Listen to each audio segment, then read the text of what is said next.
नुसतं लिंबाचा रस कसं काय पितो वांती करायला लागला. बाबा भूक नाही मला. काय म्हणे तुला भूक नाही ना. बाबा मला भूकच नाही म्हणे. आता मग जाय संध्याकाळी त्याला आता असेल संध्याकाळी पण तेच ते म्हणे अरे बापरे हा लिंबाचा पाला लिंबाचा रस काय इथं काय करावं आता. घरून तर बुवा होण्या निघून आलो रागाने. त्याची म्हैस होती. म्हैस अशी जंगलात होती. ती म्हैशी शेपूट धरली त्याने आणि म्हैशी मागे चालतो. काय म्हणतो आगा म्हशी मला कुठे नेशी. आगा म्हशी. आता म्हैशी आधी घेऊन चालले का म्हैस मागे चालला.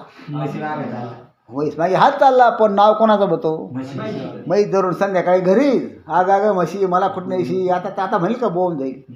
वैराग्य होतं पण कसं होतं ते एक खोटं वैराग्य ढोंगी वैराग्य.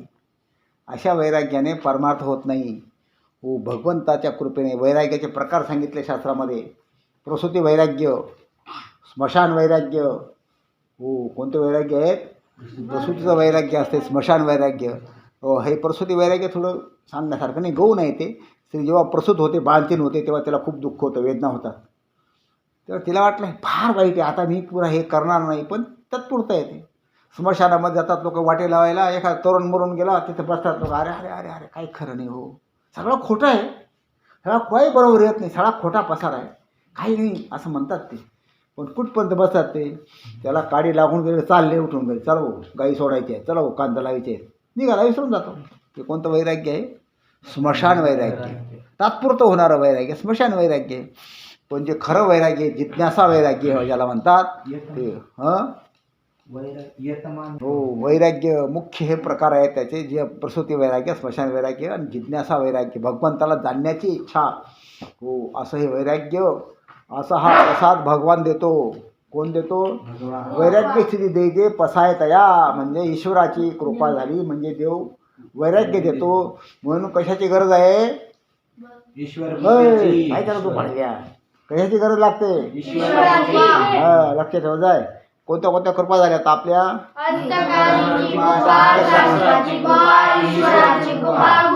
आता कोणती राहिली रे कोणती राहिली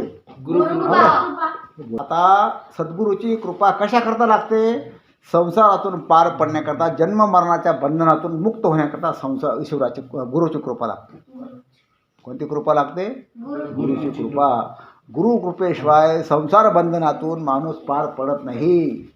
हो म्हणून हो सद्गुरूची कृपा हो जी आहे ती आपल्याला संसारातून पार करण्याकरता सद्गुरूची कृपा. परमार्थात टिकाव धरण्याकरता ईश्वराची कृपा वैराग्याकरता आणि बिनचूक परमार्थ करण्याकरता शास्त्राची कृपा आणि परमार्थाला लागण्याकरता अंतःकरणाची कृपा. परमार्थाला लागण्याकरता अंतःकरणाची कृपा लागते. बिनचूक परमार्थ करण्याकरता शास्त्राची कृपा लागते. वैराग्य प्राप्तीकरता ईश्वराची कृपा लागते आणि संसारातून पार होण्याकरता गुरुची कृपा लागते. एवढं बोला ना एकदम बोला पटला आपलं केव्हा परमार्थाला लागण्यासाठी अंतःकरणाची कृपा लागते. बिनचूक परमार्थ होण्याकरता शास्त्राची कृपा लागते. वैराग्य टिकून राहण्यासाठी ईश्वराची कृपा लागते आणि संसारातून मुक्त होण्यासाठी गुरुची कृपा लागते. असं बोलायचं आहे पडायचं ना बोललं पाहिजे ना मग. परमार्थ करण्यासाठी अंतःकरणाची कृपा लागते. परमार्थ करण्यासाठी शास्त्र कृपा लागते. वैराग्य टिकून राहण्यासाठी ईश्वर कृपा लागते. संसारातून तरुण जाण्यासाठी गुरु कृपा लागते. परमार्थ करण्यासाठी लागण्यासाठी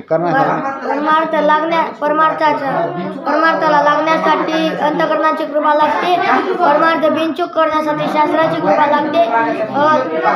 वैराग्य प्राप्त करण्यासाठी ईश्वराची कृपा लागते आणि